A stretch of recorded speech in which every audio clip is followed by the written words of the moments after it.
நீங்க car and bike வச்சிருக்கீங்க, அதுல ரொம்ப தூரம் டிராவல் பண்ணுவீங்க அப்படின்னா உங்களுக்கு ஒரு செம்மையான ப்ராடக்ட் எனக்கு சஜஸ்ட் பண்ண போறோம். அதுதான் அகாராவோட போர்ட்டபிள் டயர் இன்ஃப்ளேட்டர். என்னோட சொல்றீங்க, இந்த ஒரு சின்ன பெட்டி காத்தடிக்குமா அப்படின்னு கேட்டீங்கன்னா, எஸ், இதை வச்சு செம்மையா காத்தடிக்கலாம். அதுவும் பைக்கு, கார் மட்டும் கிடையாது, சைக்கிள், பந்துன்னு சொல்லிட்டு எல்லாத்தையுமே காத்தடிக்கலாங்க. ஃபர்ஸ்ட் இதை வச்சு காத்து எப்படி அடிக்கிறதுன்றத பாக்குறதுக்கு முன்னாடி நம்ம இதை வாங்கணும்னா பாக்ஸ்ல என்னென்ன வரும்னு பாத்தீங்கன்னா, ஒரு மெயின் யூனிட், ஒரு யூஎஸ்பி சார்ஜிங் கார்டு, ஒரு ஏர் டியூப், 4 நாசில்ஸ், ஒரு பேக்னு சொல்லிட்டு மொத்தம் 5 ஐட்டம் வரும். அண்ட் இதோட அல்டிமேட் ஸ்பெஷாலிட்டி என்ன அப்படின்னு பார்த்தீங்கன்னா, இந்த பெண்டபிள் ஏர் ஹோஸ் தாங்க. எஸ், இதை நம்ம மெயின் யூனிட்டோட கனெக்ட் பண்ணவும் செஞ்சுக்கலாம். அதாவது காத்தடிக்கிறது கனெக்ட் இன்னொரு எண்ட் இருக்கு பாத்தீங்களா, இந்த எண்ட் நம்ம யூஸ் பண்ணாத டைம்ல இன்னொரு ஹோல லைட் அட்டாச் பண்ணனும்னு வச்சுங்களேன், இத நம்ம ஈஸியா கேரி பண்ணிட்டு போற மாதிரியான ஒரு செட்டப் வந்துரும். சோ அதனால நம்ம எங்க வேணாலும் இத ஈஸியா கேரி பண்ணிட்டு போய்க்கலாங்க. அண்ட் இது போர்ட்டபிள் லைட் வெயிட்டா இருக்கனாலே கார் பைக்னு சொல்லிட்டு எதுல வேணாலும் இதை ஈஸியா எடுத்துட்டு போயிட முடியும். அண்ட் இதுல இருக்க ஹை பெர்ஃபார்மன்ஸ் மோட்டர் பாத்தீங்கன்னா ஒரு நிமிஷத்துக்கு 17 லிட்டர் அப்படின்ற அளவுக்கு ஏர் ஃப்ளோ ஜெனரேட் பண்ணும். அது மட்டும் கிடையாது, அப் டு 150 PSI வரைக்கும் பிரஷரை ஜெனரேட் பண்ணும். சோ அதனாலே கார் அண்ட் பைக் டயர் நம்மளால பயங்கர ஃபாஸ்டா காத்தடிச்சுக்க முடியும். இன்னும் கொஞ்சம் குறிப்பிட்டு சொல்லணும்னா 22 ல இருந்து 36 PSI ஒரு நிமிஷத்துக்குள்ளே நம்மளால காத்தடிச்சுக்க முடியும். அண்ட் இந்த மெயின் யூனிட்ல பாத்தீங்கன்னா 2 2000 mAh பேட்டரி இருக்கும். அதாவது மொத்தமா பாத்தீங்கன்னா 4000 mAh பேட்டரி இருக்கு. இந்த 4000 mAh பேட்டரி பாத்தீங்கன்னா 3 ல இருந்து 4 மணி நேரம் நம்ம சார்ஜ் பண்ணாலே 25 நிமிஷம் வரைக்கும் நம்மளால கண்டினியூஸா காத்தடிச்சுக்க முடியுங்க. அதுக்காக 25 நிமிஷம் கண்டினியூஸா காத்தடிக்க கூடாது. ஒவ்வொரு 10 நிமிஷத்துக்கு ஒரு தடவை 2 ல இருந்து 3 நிமிஷம் நம்ம கேப் விட்டு கொஞ்சம் ரெஸ்ட் விட்டுட்டு மறுபடியும் காத்தடிச்சோம் அப்படின்னா 25 நிமிஷம் வரைக்கும் இது ஃபங்க்ஷன் ஆகுங்க. சோ அப்ராக்ஸிமேட்டா ஒரு நிமிஷத்துக்கு ஒரு டயர் அது காத்தடிக்குதுன்னு வச்சுங்களேன், 25 நிமிஷத்துக்கு நம்மளால 25 டயர், அதாவது ஒரே சார்ஜ்ல 25 டயரை காத்தடிச்சுக்க முடியுங்க. அண்ட் இந்த போர்ட்டபிள் டயர் இன்ஃப்ளேட்டரை காத்தடிக்கிறதுக்கு மட்டும் இல்லைங்க, மல்டி பர்பஸாவும் யூஸ் பண்ணிக்கலாம். அதாவது இந்த மெயின் யூனிட்டோட மேற்பகுதியில் பார்த்தீங்கன்னா ஃபிளாஷ் லைட் இருக்கும். அதை நார்மல் டைம்ல ஃபிளாஷ் லைட்டாவும் யூஸ் பண்ணிக்கலாம், எமர்ஜென்சி டைம்ல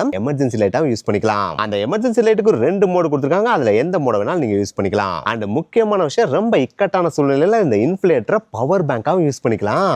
அதுக்காகவே பார்த்தீங்கன்னா இந்த மெயின் யூனிட்டோட கீழ் புறத்துல பார்த்தீங்கன்னா யூஎஸ்பி ஏ போர்ட்டும் கொடுத்துருக்காங்க, சி போர்ட்டும் கொடுத்துருக்காங்க. அதை நம்ம மொபைல்ல கனெக்ட் பண்றது மூலமா சார்ஜ் பண்ணிக்கலாம். சரி, அதெல்லாம் ஓகே. இதை எப்படி ஆப்ரேட் பண்றதுன்னு கேட்டீங்கன்னா, ஆப்ரேட் பண்றது ரொம்பவே சிம்பிள்ங்க. இந்த மெயின் யூனிட்டோட ஃப்ரண்ட்ல பார்த்தீங்கன்னா பாட்டம்ல 5 பட்டன் கொடுத்துருக்காங்க பாத்தீங்களா, அந்த 5 பட்டன்ல சென்டர்ல ஒரு பவர் பட்டன் இருக்கும். அந்த பவர் பட்டனை நம்ம லாங் பிரஸ் பண்ணா ஆட்டோமேட்டிக்கா டிஸ்ப்ளே ஆன் ஆயிரும். ஒன்ஸ் ஆன் ஆயிடுச்சுங்களே, நம்ம எதை காத்தடிக்க போறோம்ன்றத செலக்ட் பண்ணுங்க. அதுக்காக பார்த்தீங்கன்னா ரைட் சைடு லாஸ்ட்ல பார்த்தீங்கன்னா ஒரு பட்டன் கொடுத்திருப்பாங்க. அந்த பட்டனை பிரஸ் பண்றது மூலமா, அதாவது ஒவ்வொருடையும் கிளிக் பண்ற மூலமா சைக்கிளா, காரா, பைக்கா, இல்லனா பாலான்னு சொல்லிட்டு எதை வேணாலும் நம்மளால செலக்ட் பண்ணிக்க முடியும். ஒன்ஸ் அதை செலக்ட் பண்றப்ப ப்ரீசெட்டாவே அதுல வேல்யூ செட் பண்ணி வச்சிருப்பாங்க. சோ அந்த வேல்யூலயே நம்ம காத்தடிக்கலாம், அடிச்சுக்கலாம். சப்போஸ் நம்ம பிளஸ் அண்ட் மைனஸ் பண்ணனும் அப்படினா, அதாவது வேல்யூவை பிளஸ் அண்ட் மைனஸ் பண்ணனும்னா அதுக்கு பிளஸ் அண்ட் மைனஸ் பட்டன் கொடுத்துருக்காங்க. அதை யூஸ் பண்ணி நம்மளால கரெக்ட்டா வேல்யூ செட் பண்ணிட்டு காத்தடிச்சுக்க முடியுங்க. அதுக்கப்புறம் இந்த பட்டன்லயே ஃபர்ஸ்ட் பட்டனா இருக்கிற அந்த லைட் பட்டன் இருக்கு பாத்தீங்களா, அதை கிளிக் பண்ற மூலமா நம்மளால ஃபிளாஷ் லைட்டா ஆன் பண்ணிக்க முடியுங்க. இத நம்ம ஆல்ரெடி சொன்ன மாதிரி எமர்ஜென்சி சிச்சுவேஷன்ல இத SOS லைட்டாவும் யூஸ் பண்ணிக்க முடியுங்க. இதுல இருக்க இன்னொரு ஸ்பெஷலான விஷயமே இதோட ஸ்மார்ட் ஃபங்க்ஷன் தாங்க. எஸ், நீங்க வேல்யூ செட் பண்ணி காத்தடிக்கிறப்ப இது கண்டினியூஸா காத்தடிச்சு நம்ம டயரை வெடிக்க வச்சிருமோ அப்படின்னு பயப்பட வேண்டிய அவசியமே கிடையாது. நீங்க செட் பண்ண வேல்யூக்கு காத்தடிச்சோனே ஆட்டோமேட்டிக்கா இந்த இன்ஃப்ளேட்டர் காத்தடிக்கிறத ஸ்டாப் பண்ணிடும். இது செம்மையான ஃபங்க்ஷன் அப்படின்னு சொல்லலாம். அது மட்டும் கிடையாது, நம்ம காத்தடிக்கிறப்ப காத்து எவ்வளவு ஏறிட்டு இருக்குன்றத ரியல் டைமா பாக்குறதுக்காகவே இந்த மெயின் யூனிட்ல பாத்தீங்கன்னா ஒரு LED டிஸ்ப்ளேவும் இருக்கு.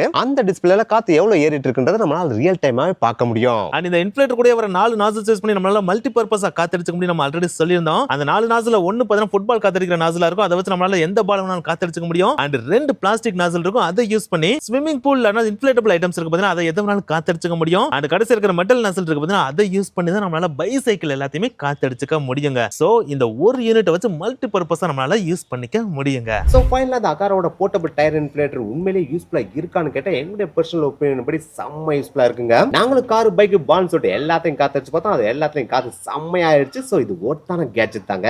சோ இதை நீங்க வாங்கணும்னு ஆசைப்பட்டீங்கன்னா கீழே டிஸ்கிரிப்ஷன்ல லிங்க் இருக்கு, மறக்காம கிளிக் பண்ணி வாங்கிக்கோங்க.